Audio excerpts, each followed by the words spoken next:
Hey guys, it's been a while. How are you, my friends? Happy to be back on the bike. It's been a little while for me. I don't like to share too much about my health, but I did have some serious muscle spasms in my back. And it was a little debilitating. Not sure what causes it. Not sure why it goes away. But up and healthy. The one great thing about a bike is pretty much any injury you have doesn't really get exacerbated when you're on a bike. Short of really painful knee, let's say. But like I had a bad torn rotator cuff, I could still ride. Let's see, what else? I have a partially torn PCL. I can still ride. So what you got to do is just not let the negative aspect of things get to you. That's what I've realized, and that's why today's ride is going to be a little different. Going to play some just different, slower, calming music. So if you're looking for a super intense ride, go ahead and press yourself, because I'm going to generate as close to a social outdoor ride as possible, where we can have a conversation, but yet still have the heart rate up. So my foot speed right now is around 82 RPM. If you want to match me.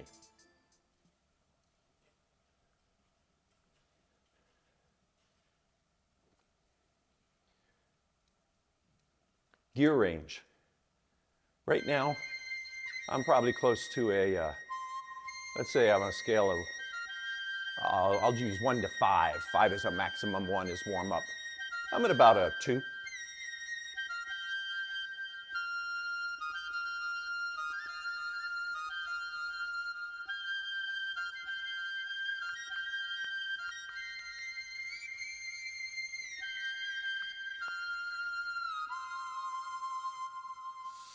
Breathe in deep.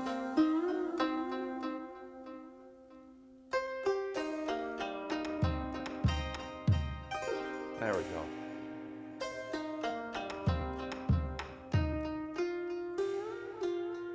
So for those of you who may be aware or may be unaware, I've transitioned in my career. I'm back in education. Almost 2 years ago, I left the business world.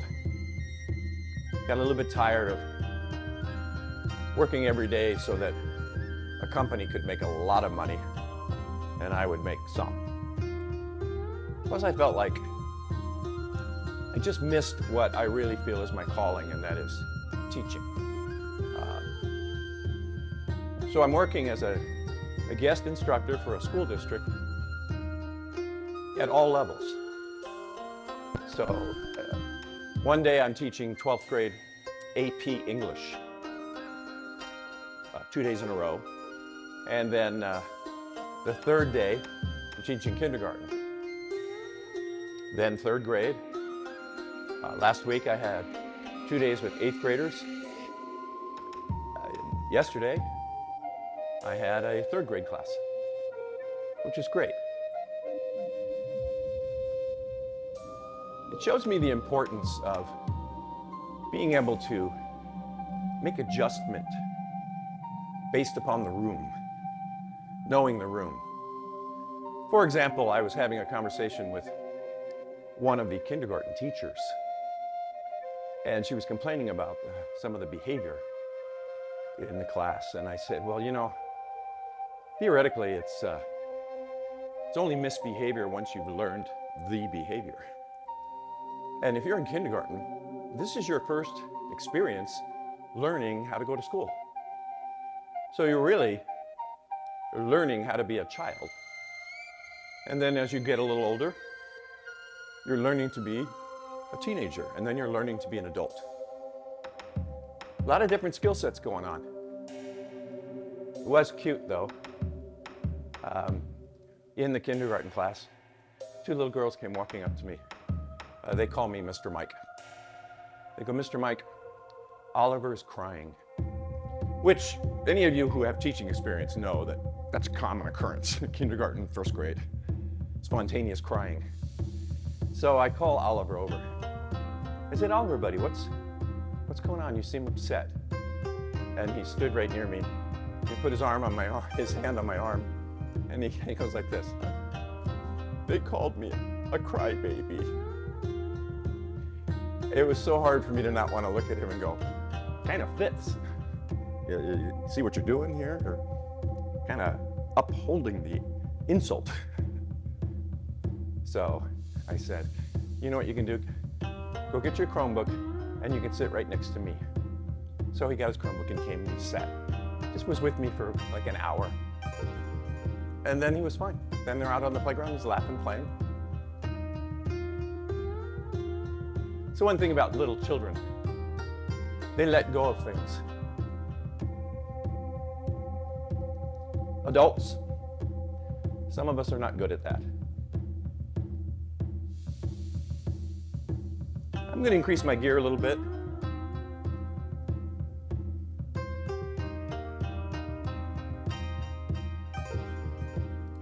I'm chasing the beat. I'm not riding on tempo right now. I'm still around 84, 85. Which means I'm about 7 minutes into my warm-up.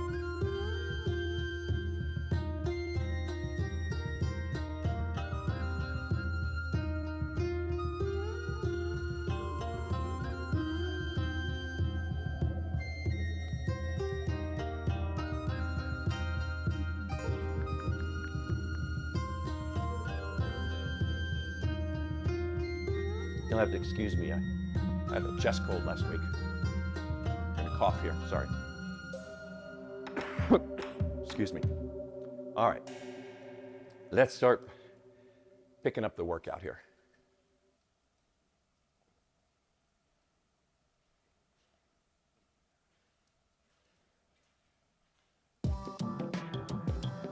Picking up my speed now. Now I'm on tempo, about 87 RPM. Hear that? 2, 3, 4. Adding a little more gear.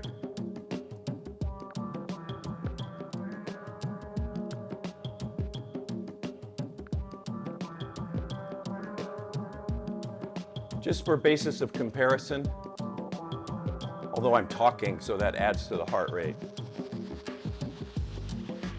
I'm at about a 78% of maximum. So on my monitor, it would be a green level. The next level up is yellow.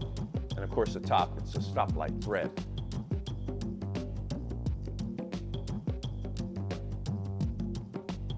Feel that we're going just a little bit faster. All right.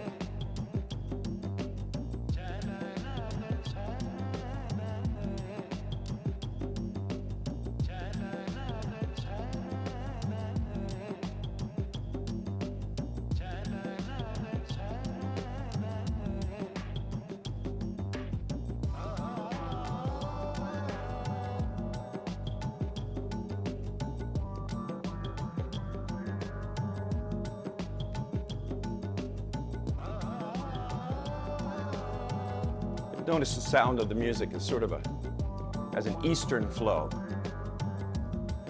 trying to create a level of mindfulness.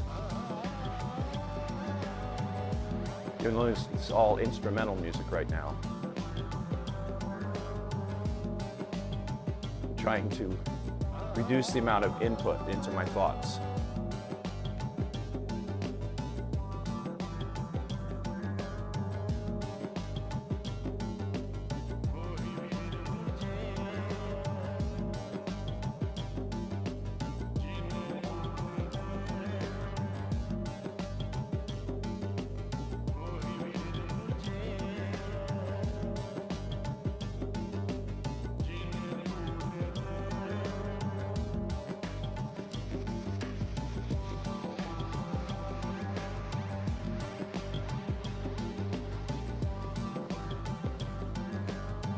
So here's my daughter unit story. She came over and was fixing some lunch. She was making burritos, like a breakfast type burrito. And she folds burritos really well. I mean, they're just perfectly folded. I, on the other hand, don't. So we're standing in the kitchen. The burritos are on the counter. She's over on the other side prepping some food. And I asked her, I said, how do you fold burritos so well? How do you do it? And she looks at me and says, okay, you see that piece of paper? I said, yes. She goes, pretend that's a burrito and I'll show you how to fold it. And I stop and I look at her, I go, here's a thought, and this is just a thought. Maybe we could actually grab a burrito and use that to show me how to fold it. We started laughing. It was so hilarious. Pretend that piece of paper is a burrito. She has my genes, you know. So while it was funny, it was also frightening.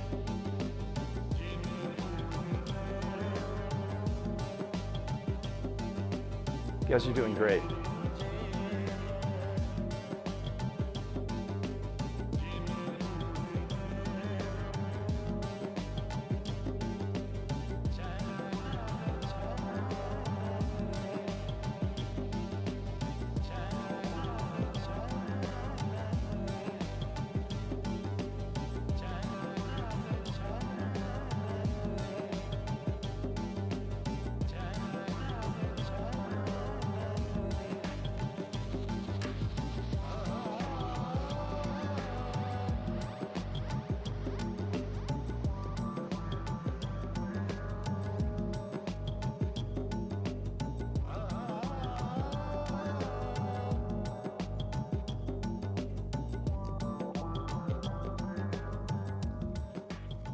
Very good. Slowing down just a little bit. Let's bring it up. Sit upright. Just pull your shoulders back. Let's make sure we're focusing on our technique and form. As I've said ad nauseum, we bend from the waist, pelvis, not from the stomach area, but forward from the pelvis. So my spine stays fairly straight. Now we're going up the hill. So I'm slowing down, adding more gear. I'm up to about a 4. I'm going to push a little harder. We're going to do a hard one, easy one, hard one, easy one, hard one. 1 minute, back and forth. So you're geared up, 4.5 right here. Foot speed around 82. Okay? 3, 4.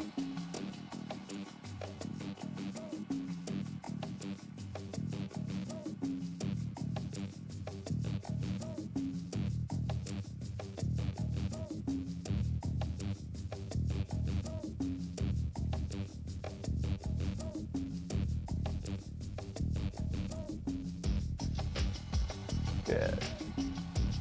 Excuse me. Gearing down a little bit, coming to about a 3.5. Holding the same tempo. So just imagine it's a series of slightly steeper, a little bit less, slightly more, a little bit less. This is a little bit less at about 1 minute length.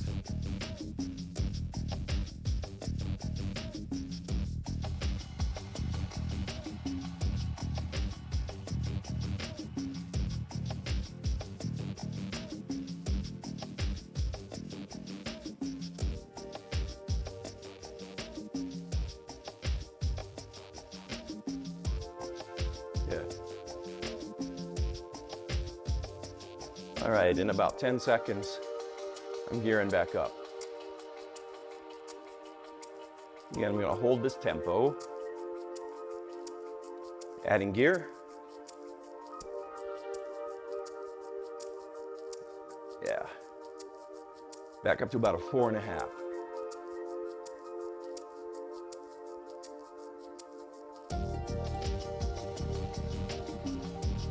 Feel that? You should feel your body moving just a little bit.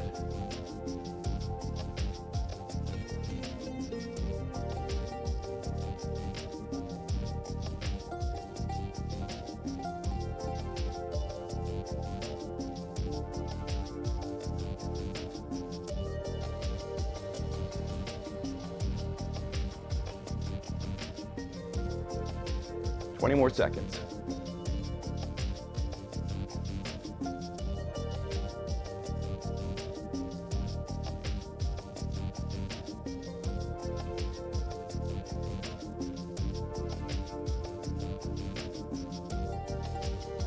Gearing down.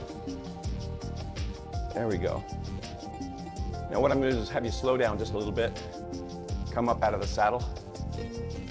Just feet at 9 and 3. Slide your hips back a little bit, stretch it out. Then come forward. Reverse the feet, slide the hips back, stretch it out. Good. Bring it back up, back in the saddle.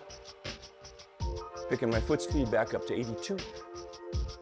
And I got 30 seconds more of this, and then I add gear.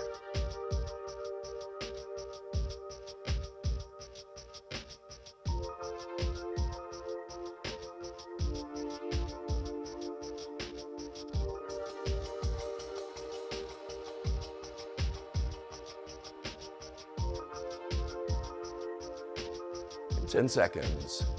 Adding gear.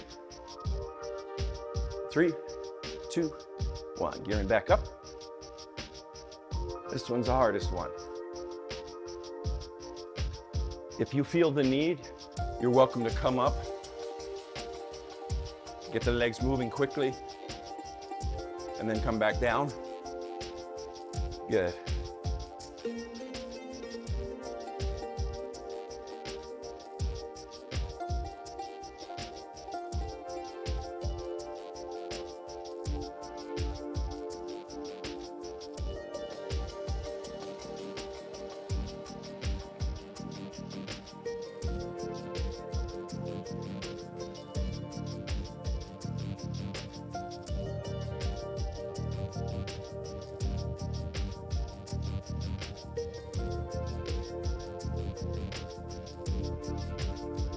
Good, good, good.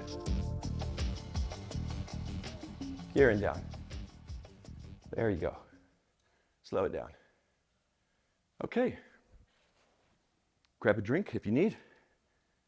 Let's keep riding. So, I want to talk to you a little bit about something.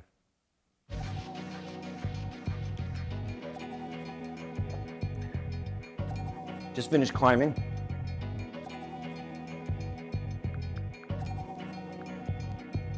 Now I'm coming to a flat road ride.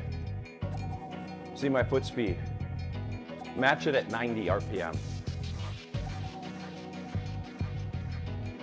So like I said earlier, I wanted this to be about mindfulness.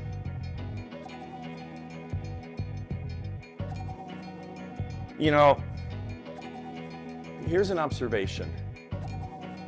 It's not the truth. It's my truth. For what I observe and what I experience. Working with little human beings in school, I start realizing how little control they have over their lives. First and foremost, they don't get to pick any adult that's in their life. They didn't get to choose their parents. They don't get to choose their teachers. They don't get to choose their grandparents, aunts, uncles. The only limited choice they have is who they like, who they could be friends with.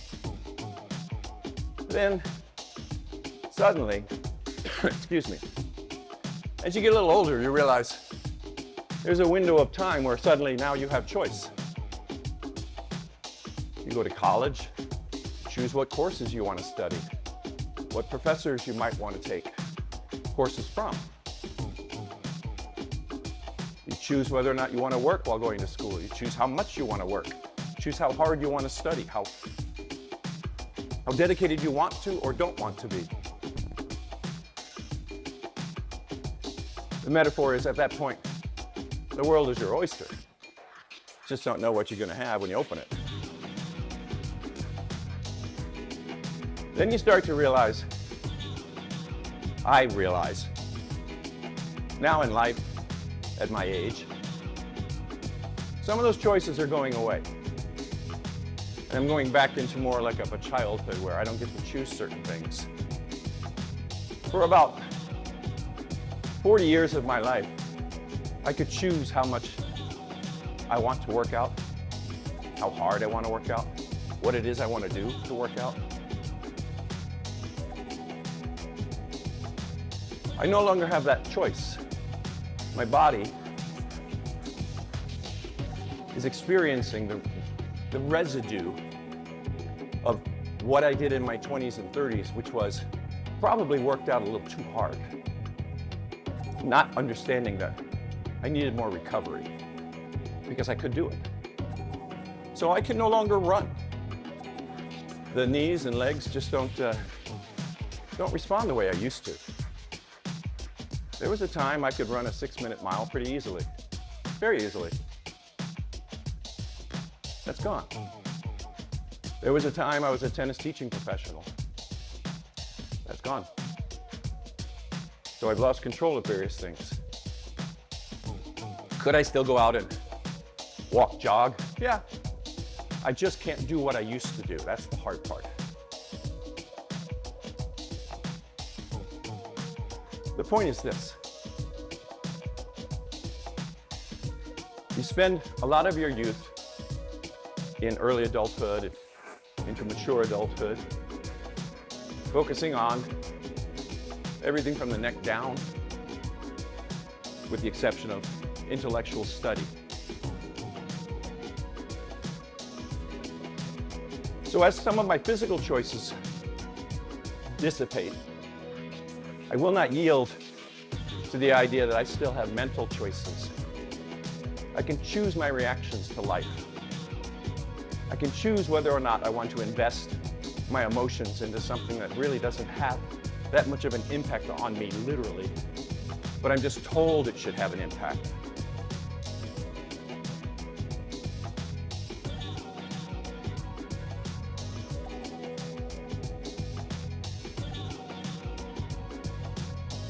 Years ago, I worked with a gentleman named William Glasser, who had a behavioral theory called choice theory. And the basis of this choice theory lies in the word choice. Of course, it is a theory that no one makes you feel anything. You choose to feel a certain way. Now think about the power of that.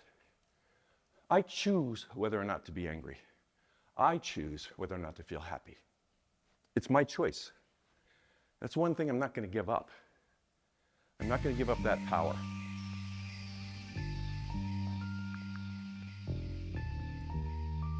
It's a hard concept for people to grasp because we tend to be very reactive as human beings. And the problem with reactivity is it becomes entrenched. There's a basis in neuroscience, basically, it says you cannot unlearn. You can't. Your brain cannot unlearn. If you know how to read, you cannot make yourself not know how to read. It's impossible. So, what can you do? Well, there are certain things you can do physically that actually help stave off certain aspects of dementia or brain decline. Now, you probably heard of things like Sudoku and such, but I'm talking physical things. I'll give you an example. You're going to hold up your right thumb. So I'm mirroring you. And you're going to take your left hand and point at that thumb. You got that? Then what you're going to do is you're going to switch. The pointing hand never has the thumb up. Switch. Switch. Some people get this easily, some don't. Switch, switch. Switch. Good. Something to practice. What you're doing is you're activating new neural pathways. You're activating neurons that haven't been used in certain sequences before. And the brain loves that. Because what's going to happen is, you've already experienced this, by the way, repeatedly throughout your lives. It started when you learned to walk. So what happens is, electrical impulses go from neurons to neurons in the brain, And when the brain says, oh, you're repeating a certain behavior, these tiny particles called oligodendrocytes come flooding in, secreting this white substance called myelin.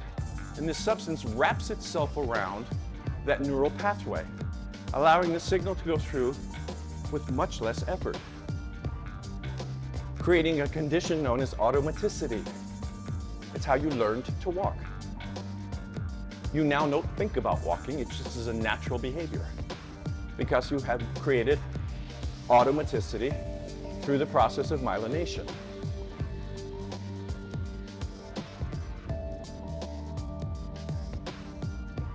You notice we're going a little slower, right? We're going up the hill. Gears around 3.5 to 4. Foot speed around 83. And again, I apologize to some of you who may find it uncomfortable to be in the saddle for so long, but it's kind of what I'm used to. So feel free, if you want to get up, chase the beat, slow down and add some gear, that's absolutely fine. Do that. Stretch out those legs. Give that bottom a little rest. That's no problem at all. However, if you're still good with it, stay in the saddle and climb.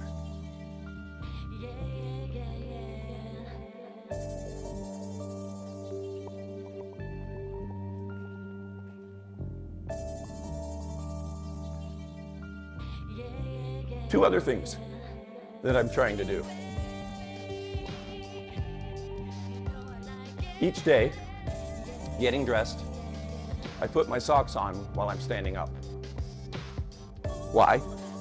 Because maintaining your balance is an absolutely critical part of aging. Keeping your core strong and working on your balance. I've mentioned this in the past. You may have heard me say, in the morning if I brush my teeth, I stand on one foot. Keep the other foot raised. In the evening, I switch legs. I stand on the other foot and brush my teeth, maintaining my balance. Now you do so always close to like a countertop or something, in case you start to lose your balance. You want to stop yourself, obviously. Every Wednesday, I call opposite day. Whatever the sequence I do, normally I reverse it. So if I get in the shower and normally I'll wash my hair and then wash my body, and then I switch. Something small, but start with my body. I towel off with my other hand. I'll brush my teeth with my left hand. I'll change the way I eat. I'll change the sequence because I'm trying to create these new neural pathways.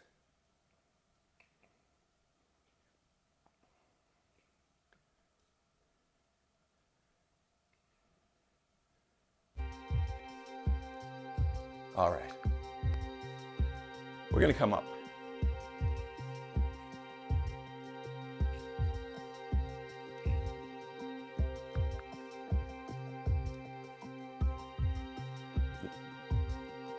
I'm just climbing off the beat. So my foot speed's around 65. 4.5 is my gear, close to 5.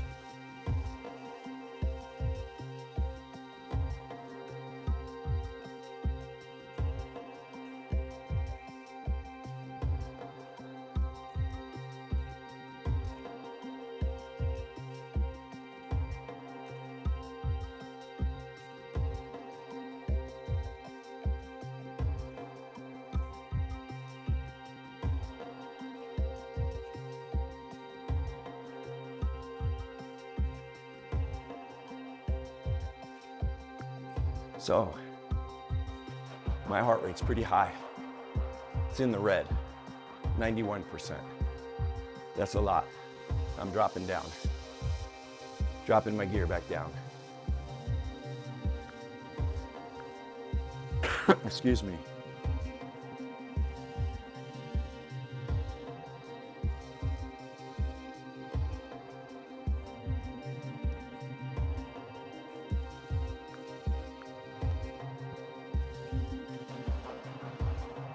Picked up my tempo. about 81 RPM.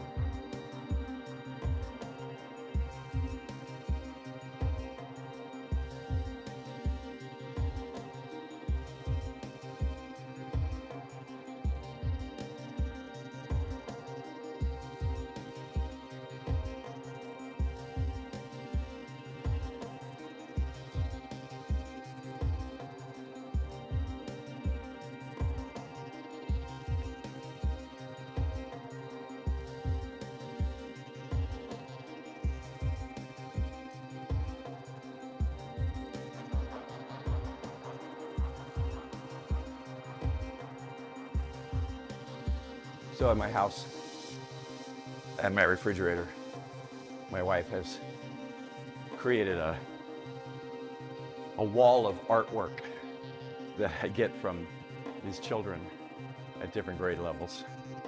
They're just so cute.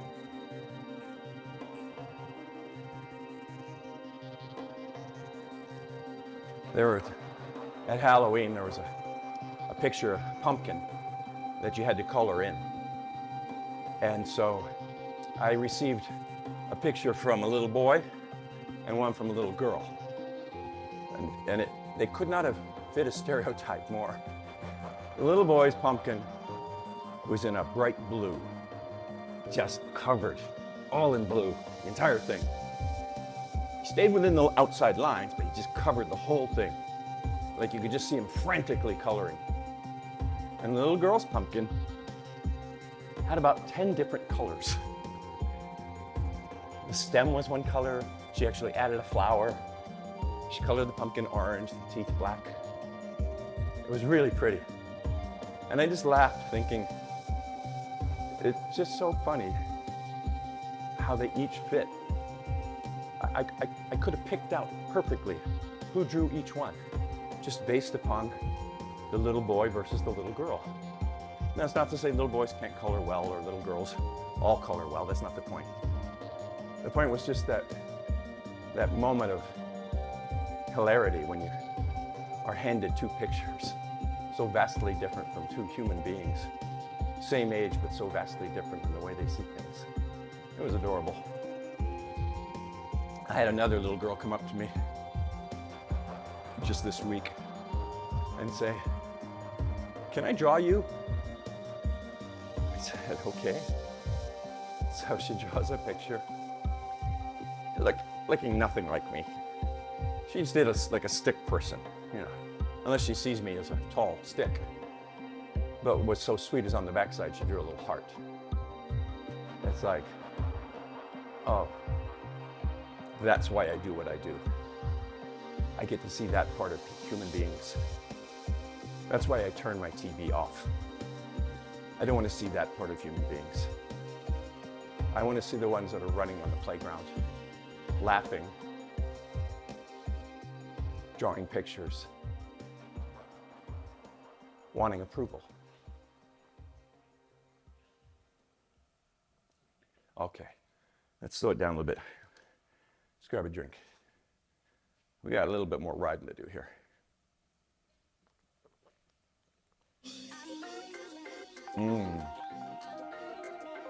We do some speed work, okay? Before we begin, we'll bring it up, stretch it out.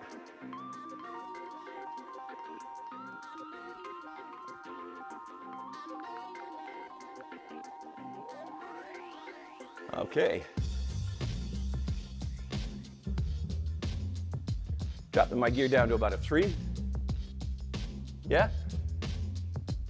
Foot speed increases to about a 92 RPM.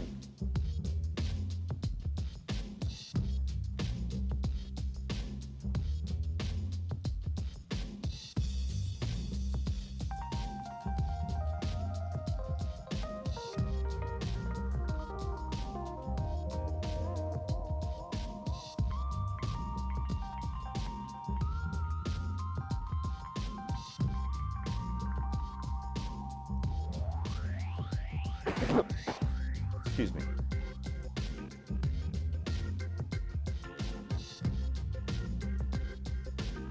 What we're going to do, we're going to hold this tempo, and for 20 seconds, gear way up, like a breakaway. Ready? In 4, 3, 2, 1, go.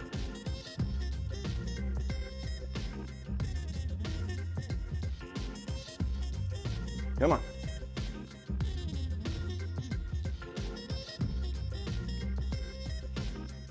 Pulling away from the peloton. Pulling away from the pack. Good. Gear back down. All right.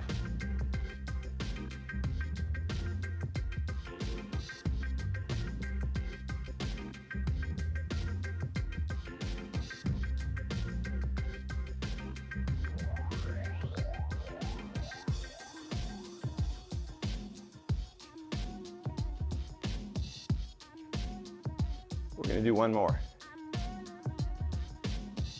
Going in 10.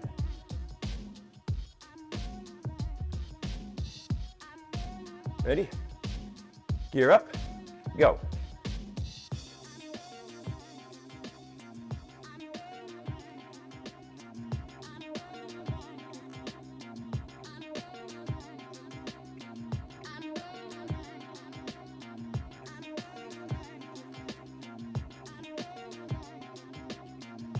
Break down. Hold the tempo.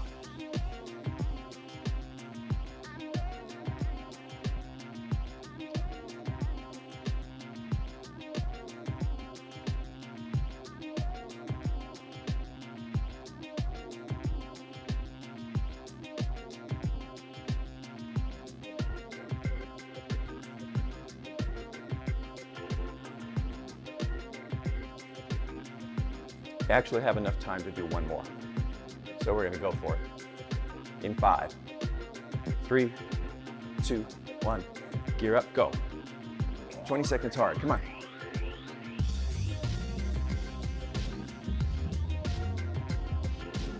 Come on.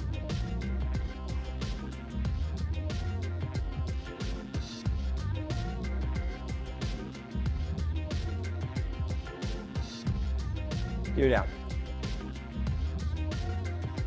Good, good, good, good.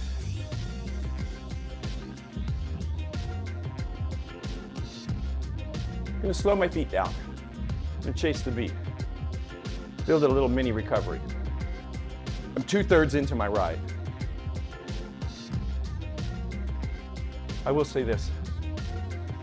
This right here, what we're doing, I still feel about as strong as ever. I think it's because it's a non-impact. And I built enough of a base over a few decades to where I am not offset by poor technique. I'm actually more efficient.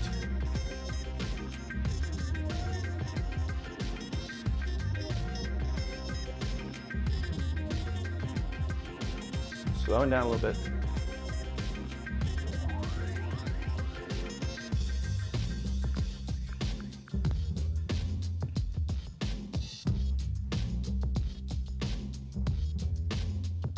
Coming to a full recover. Just a moment. Stretching out a little bit. Feeling good? Yeah? All right. Let's finish this out. A little bit more to do. Okay.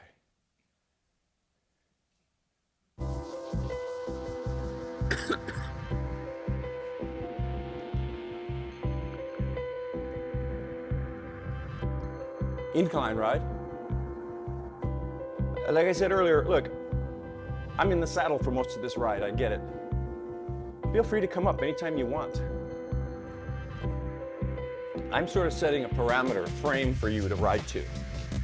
It's your workout, not mine. So I'm adding gear back on. I'm coming down to about 80 RPM, going up an incline ride.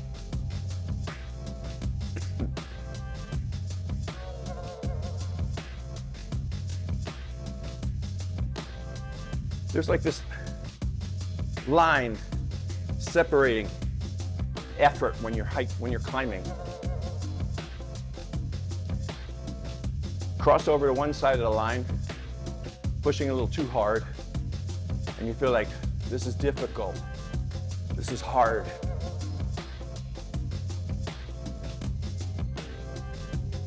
Cross over to the other side of the line, where everything synchronizes. Your foot speed, your gear, the rhythm of the ride, your thought process, where the primary reaction is, I feel strong. I feel really strong. And this is where gratefulness comes in. Just ask yourself, you take time to be grateful for the fact that you can do this right here?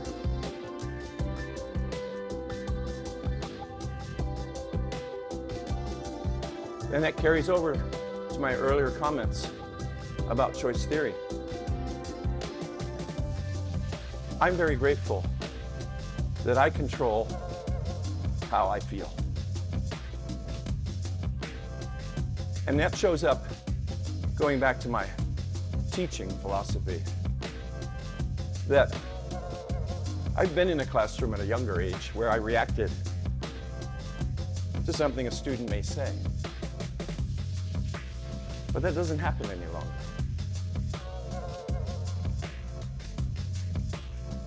The idea being, while I don't literally say it, the process I carry is this: working with young learners. I own this. You don't own this. You don't get to control how this reacts ever. Now, does that mean I don't set parameters and rules? No, of course I do. So I was in a classroom the other day, middle school. The kids come in, and one young boy comes in just a couple minutes late. And he looks at me, and he sees he has a substitute. And he says, sorry. He takes about 3 steps, and he turns and goes, sorry. He takes about 3 more steps and goes, sorry. And the other kids all start laughing. And I realized, okay, he's an attention getter. So I said, okay, you made your point. Grab a seat. So he sat down and kept kind of clowning around and misbehaving. So I looked at him and I said, one warning, that's it, one warning. This is it. And he looked up, and then a minute later started up again. So I said, grab your bag and get out of here. He goes, what? I said, grab your bag, get out of here, and go to the office and tell them that the teacher in room 13 is sending you to the office because you're misbehaving. And everybody was really quiet. And we're only about 5 minutes into class. He goes out the door, and I follow him. And I simply said, hey, come here. I go, what's your name? He goes, Mateo. I said, Mateo, this is the first time you've ever seen me. And 5 minutes in, you're acting up? I said, you haven't given me no time to set who I am. And then you can decide how to behave. You can't just come in and take charge like that. That's really rude and disrespectful, and I won't tolerate that. And he goes, I'm sorry. I said, that's okay. Well, I'm not mad at you. He said, oh, here's what we're gonna do. I'm gonna go back in and you're gonna follow me. Then you're going to walk up to me and apologize in front of the class, and then you can go sit down. And he did. He came in and he said, sorry, I'm sorry, I did that. I said, it's okay, grab a seat. Well, the great part of the story is it's a block schedule, so it's a 90-minute class. By the end of class, he's a fantastic kid. He's fun, he's so appreciative. He and his buddy come up to the class by our desk, and they say, we're really sorry about the start of class. I go, guys, that's okay. I go, just keep in mind, you don't know the adults in the room if it's a sub. You don't know who they are. You need to be much more respectful. And they said, yeah, we know, we're sorry. I said, that's okay. And then he smiles and goes, you're a really good teacher. I say, well, you're a really good student when you put your mind to it. Let's climb, and I'll tell you what, let's go 1 minute out of the saddle. Nice little tempo here. 2, 3, 4,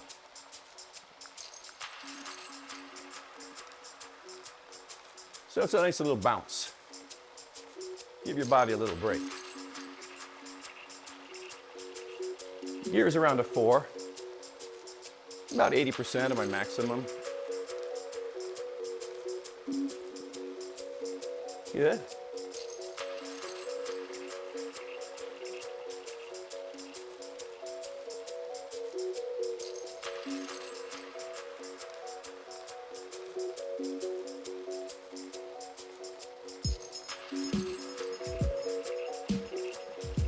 Good.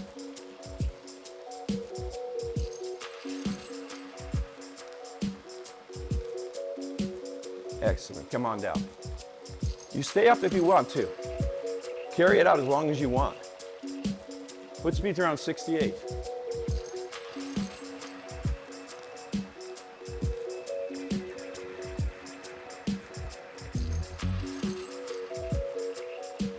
So, before we videotape this class,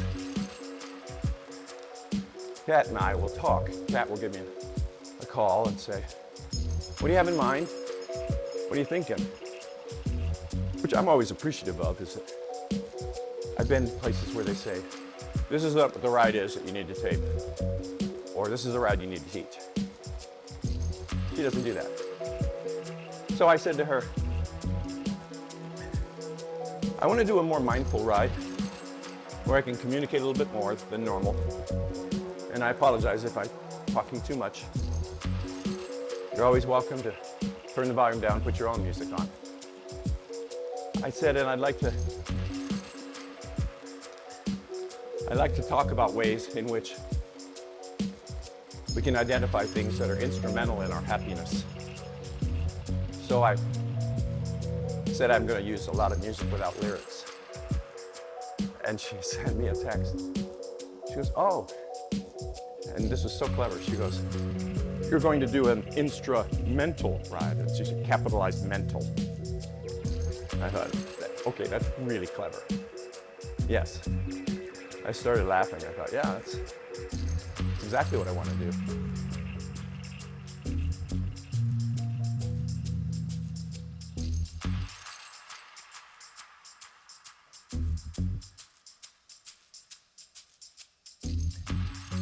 So as we're moving into the cooling off part, you'll notice I'm going a little bit faster now. I'm trying to get myself back on a flat road. I don't want to climb anymore.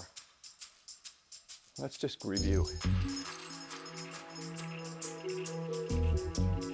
There'll come a point in time where we start having less choice than we did in our youth.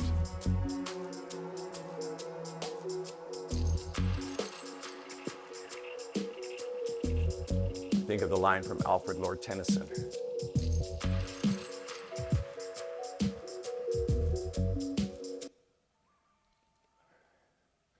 Slowing down just a little bit.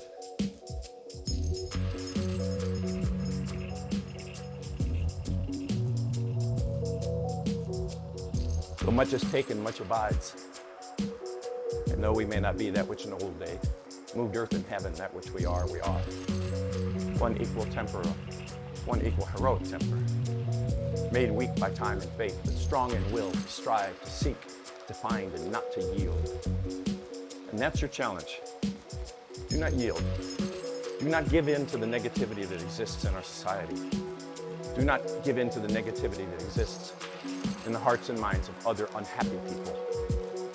Let them maintain their unhappiness within like an acid that can only corrode what's inside and not externally.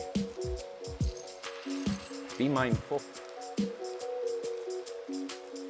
which creates contentment. I hear people say, I would like my child to be happy. And I always think, it would be far better if your goal was for your child to be content. Because that means they're not succumbing to their experiences, but they're maintaining who they are through their experiences. Contentment. All right. Gonna finish strong here.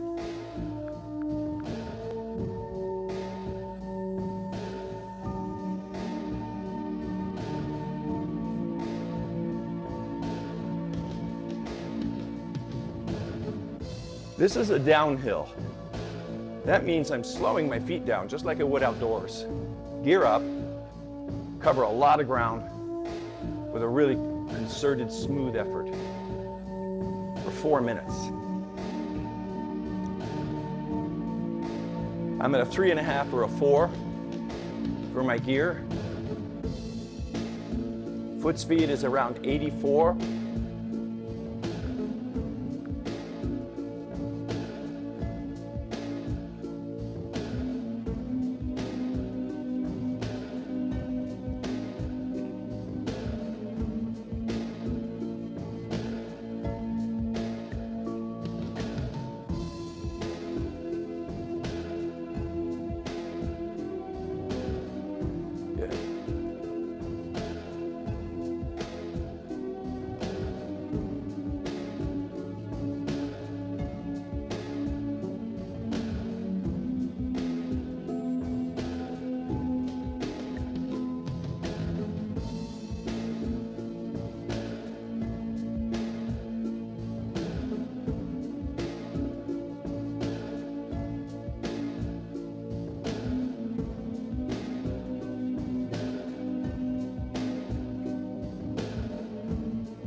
So we had a funny conversation with a couple of friends. We were talking, and one of them says, "Yeah, I gotta fly out this weekend. I gotta catch a flight."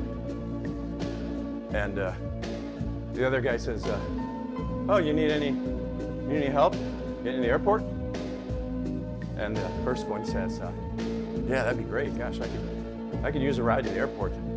I don't want to park down there. It's too expensive. You don't mind?" And then the second guy goes, "No, I'd be more than happy to." And I looked at him and I went, "You're really going to be more than happy to take someone to the airport? More than happy?" I said, that's almost like ecstatic. Oh, good, I get to drive somebody down to the airport and back. And so we were laughing and talking. I said, the expression shouldn't be more than happy when you're doing someone a favor. It should be less than happy. Yeah, I'll give you a ride. I'd be less than happy to do that. I'm not dissatisfied, but I'm not happy to do it. I'm just a little bit less, a little less than happy. We started laughing.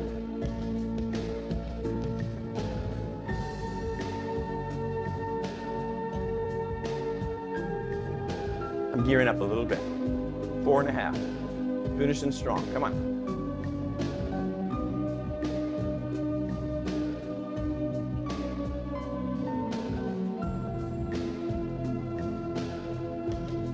Just under a minute to go. Come on.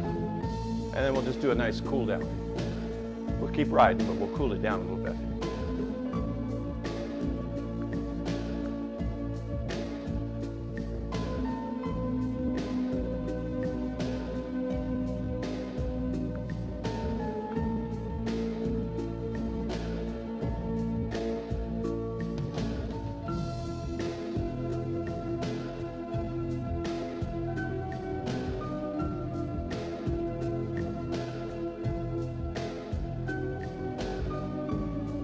Almost there.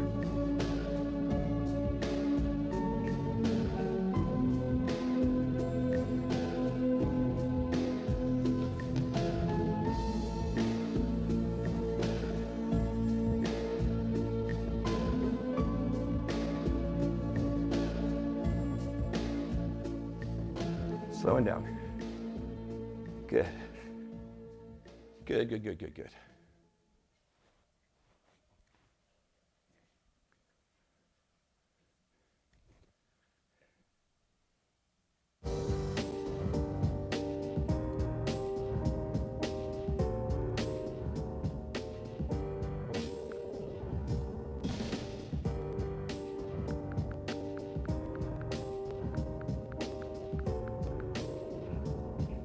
There we go. Changing the tempo a little bit.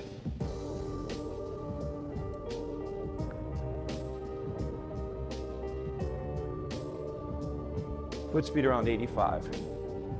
All the way down to just below a 3, about a 2.5. I'm allowing my heart rate to come down.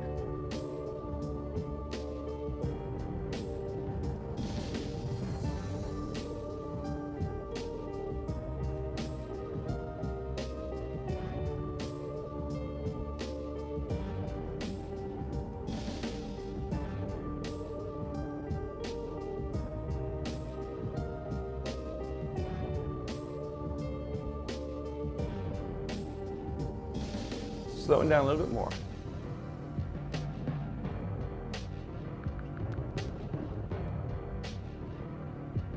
Slowing down completely, coming up. Stretching it out.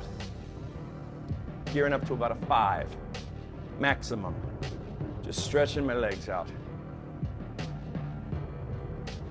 Yeah. Pulling hard, come on. There you go. Nicely done. Good. Do 10 more seconds of this.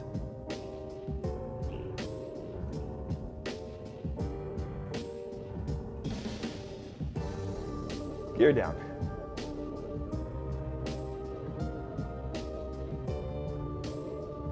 All the way back down to about a 2. I got my heart rate up, just that little standing climb. Got me all the way up to about 88% of my maximum. I want to drop it down in the 70s. So I'm going to slow down my feet a little bit. You want to keep your tempo at 81, that's great, keep it there. I'm going to chase it a little bit.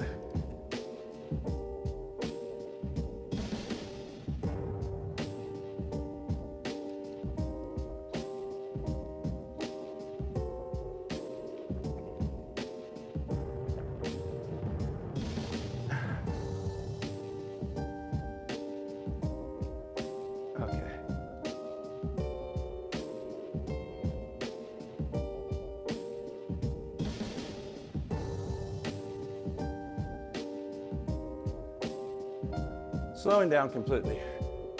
Let's cool down. Pick it up, your feet at 9 and 3. Press your heels down. Slide your hips forward. Stretch out that lower back. Curve it off. Slide it back. Press the chest forward. Good. Slowly bring it up. Reversing the feet. Heels down now. 9 and 3, slide back.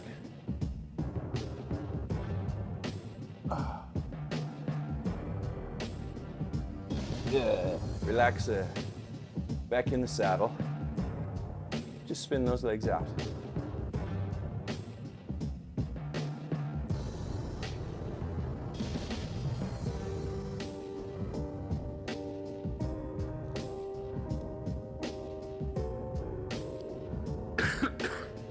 Excuse me.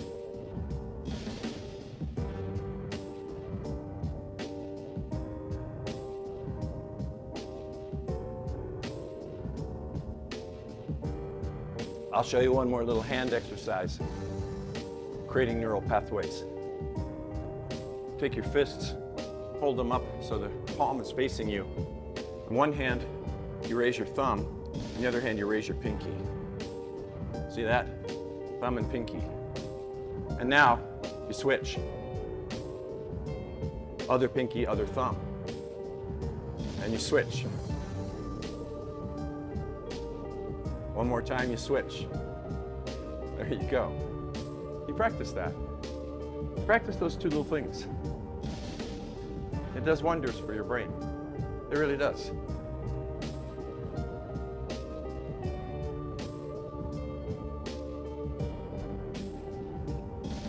Slowing down.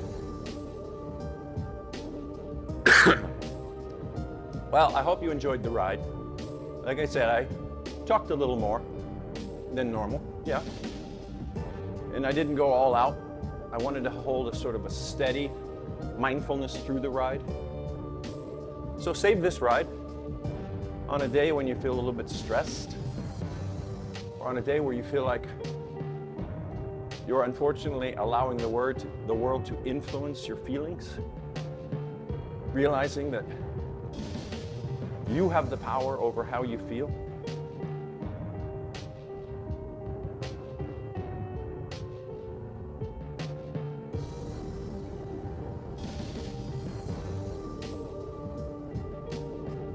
There are moments in my life where I might feel what I call a righteous indignation, not anger, but someone hurts a child.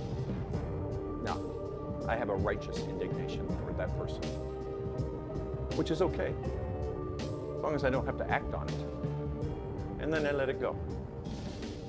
Then I have sympathy and maybe empathy.